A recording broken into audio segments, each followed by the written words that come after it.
Welcome back to another Bass and Booter episode, everybody. Today, Brady and I are going to talk about mainly our trail cams. We've had them out for about 2.5, 3 weeks. I want to say 3 weeks now. But we came out and checked them today, and man, is there some exciting things on them. Yes, it has me very excited for bow season, which is sadly still 6 weeks out. But there's, like Jake said, there's a lot of stuff on there that we want to cover. It's very, how do I want to word this? What word am I thinking? Thrilling, enthusiastic. Way better than last year. Yeah, it's not. Last year was disgusting when it came to our cameras.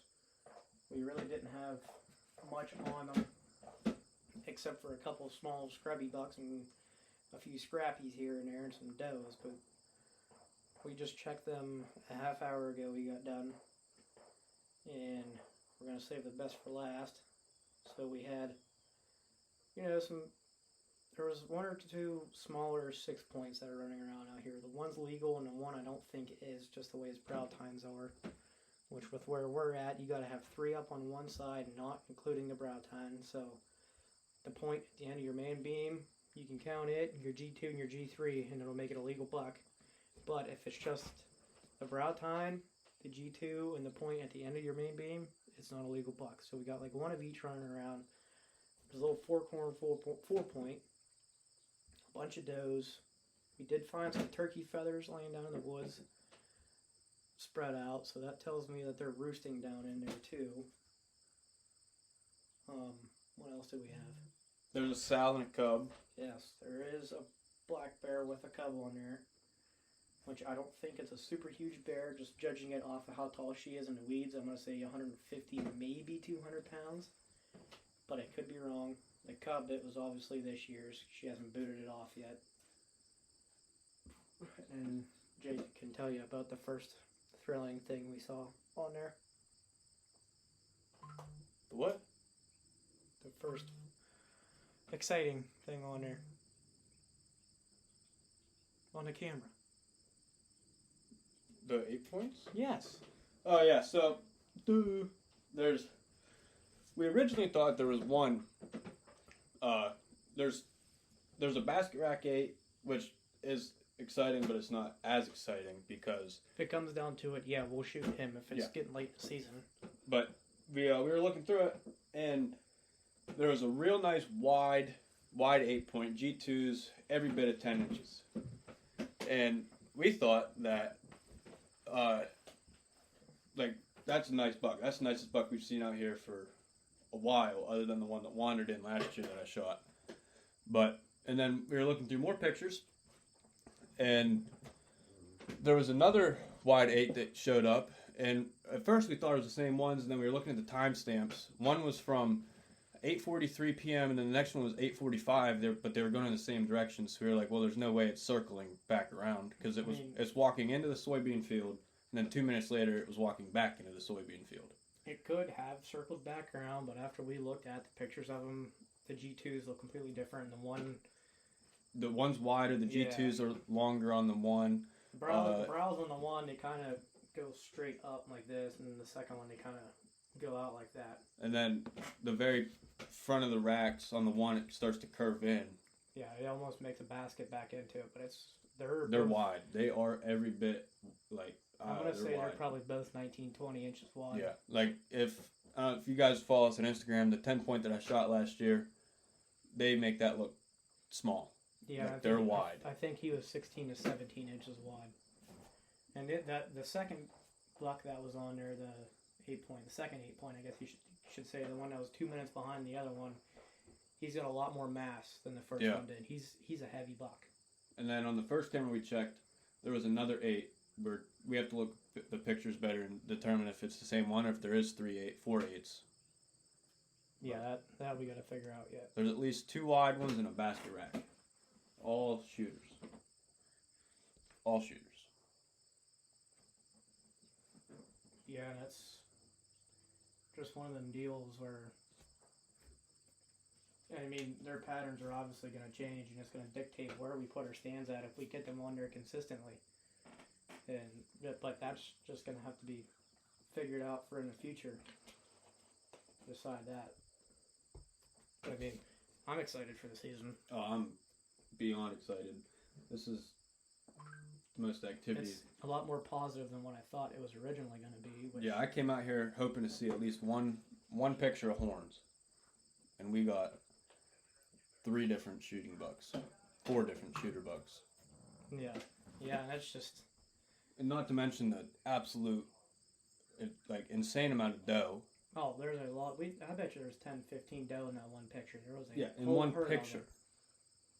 And the one main big difference from this year to last year is the plethora of food that they have this year. 'Cause, I mean, the piece of wood that we're in now, they have acorn. There's oak trees over there. But last year, these fields were all hay fields that didn't get cut, so they all ended up turning into weeds and goldenrod.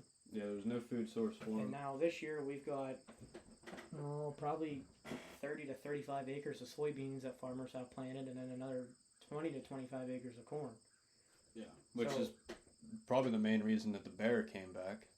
Yeah, the food's here. So, I mean, if the deer are here, the bear's going to come too. But, I mean, they have a lot more food, a lot bigger of a food source this year compared to last year. Because, I mean, last year they maybe had 10 acres of woods to pick through over there to find acorns, or go over to the neighboring property and eat over there, which I think a lot of them did. They ended up leaving this piece of ground and going somewhere else to find food. But now this year there's a lot of it here, and we really don't have to worry about it because they don't have to leave. Yeah, and it's nuts because the rut hasn't even started yet. The rut isn't even thinking about starting yet. No, we're not. They still have velvet. They're still milking it. They haven't even started shedding. When the rut does start, if those 8s get pushed out, that just means something bigger came in. Yeah, 9 times out of 10, that's usually what happens. But that big 8 that his rat kind of curls back in the front again. Well, the one that has the 10-inch G2s. Yeah, I think he's going to be dominant buck, so he will probably be staying around here unless he gets on a hot doe in a rut and leaves and doesn't come back. It's the only way I can foresee him leaving, but I'm hoping that he's going to stay around and not leave. Yeah, because that is a shooter. That is a hit list buck. I see him walking through the woods. I'm not even second guess on drawing back. And whether if I want to shoot him or not, it's a guaranteed yes, he's getting shot. Yeah, that's right now #1 hit list buck on Brady's hit list. Mm-hmm. It's been started. What I hope doesn't happen is the bear don't push the deer out. Yeah, and that's my only concern too.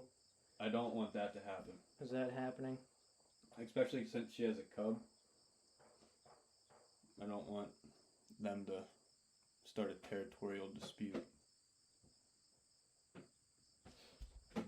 Yeah, I don't think that'll happen. I mean, she might chase some does out of here if she tries to grab a hold of a fawn, but I think we're going to be all right with her being here. I mean, it's only 1 sow and 1 cub as far as we know. If there was 3 or 4 of them here, yeah, the deer would leave. But yeah, that's as far as we know. There still could be. Yeah, but if it's just them two, this piece of ground's big enough that they can both live here and the deer won't be too bothered by her.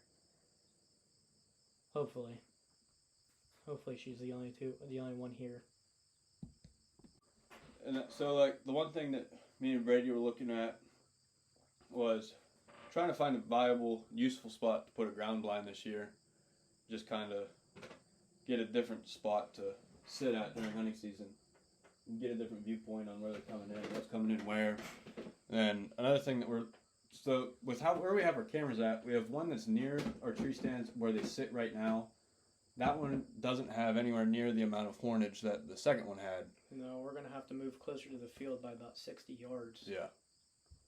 And then the second camera is on a tree that points straight into one of the bigger soybean fields.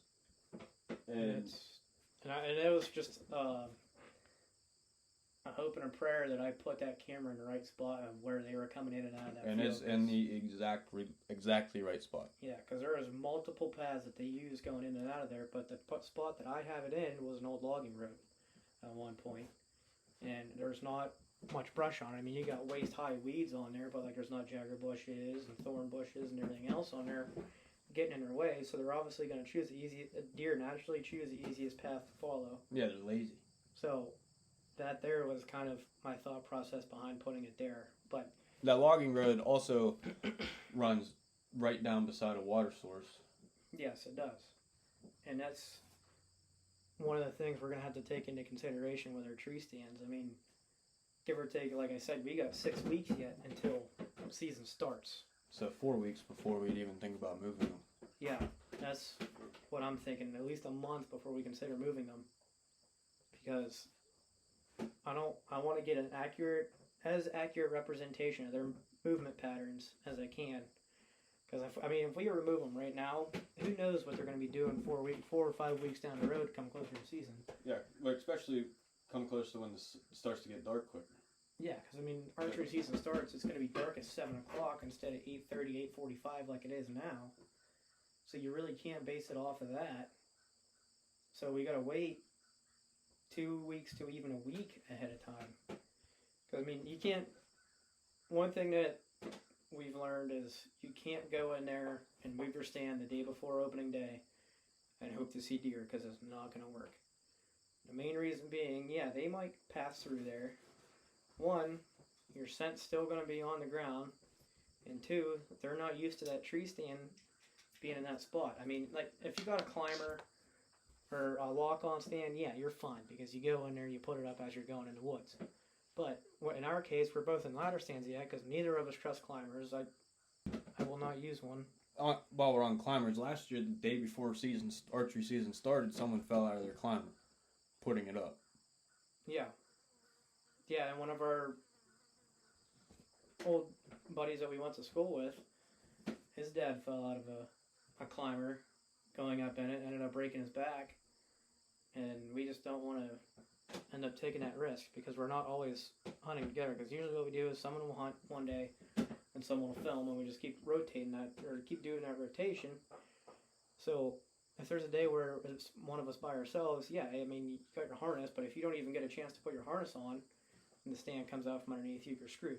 So we just stick with ladder stands. So we gotta the deer kind of dictate our movements on that, whereas we can just, instead of where if you have a climber, you can just go do whatever. But we'll probably wait till 2 weeks beforehand to move them, figure out where we're going to go from there, pick out a plan. Then I have an idea for our ground blind, where I want to put it. It's about 70 to 75 yards in front of where our stands are at now is where I want to go. It's kind of grown up and thick now. It used to be pretty short grass in that piece of woods and ferns, but it's gotten thick, which if we were to go in there and spend 3-4 hours, we could get it pretty well cleared out again to where we could see pretty good with a ground blind in there. And that's one of them spots that when the deer come down out of that soybean field, they do walk through that thick shit, because they all go in there in bed, and it's good cover going down into the water source too. So that's kind of my thinking on it right now. It's just wait and see what happens and what we get on camera. The camera is these next 4 weeks, and go from there as to what we're going to do. Yeah, we also need to pick a day to come out here and do a little cleanup. Mm-hmm.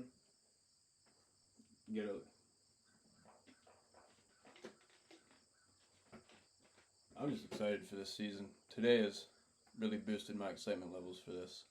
I am confident that we're going to have a good season this year. The way that it's looking already.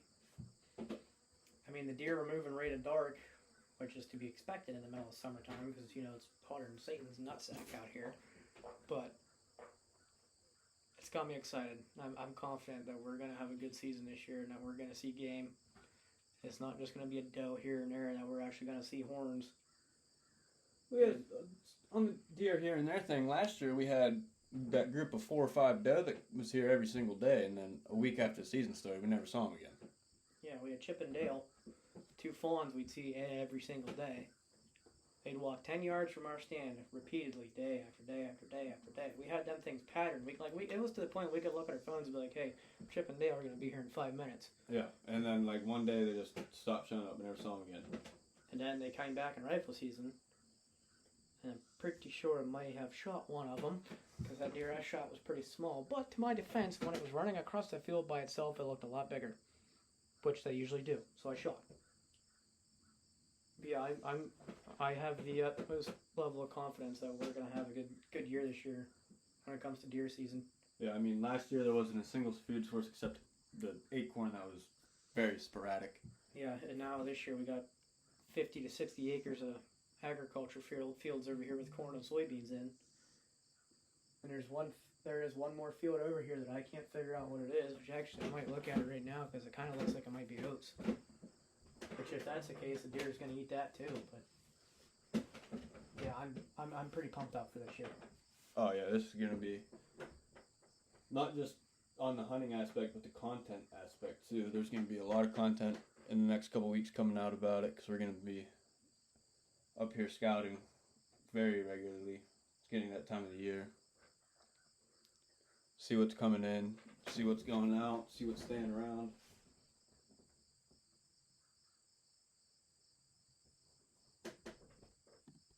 Well, if you listen to this episode, thank you. Fishing season this year kind of wasn't really a thing for us. Between work, my work, Brady's work, our schedules really never lined up, so we never got around to it. For about a month this summer, I kind of made a very poor life choice and didn't really have any free time. And then between that and everything that Brady had going on in August, we didn't really have time to go out and fish. Yeah, my month of August was booked clean full. I had one available weekend that month, and I worked. We didn't.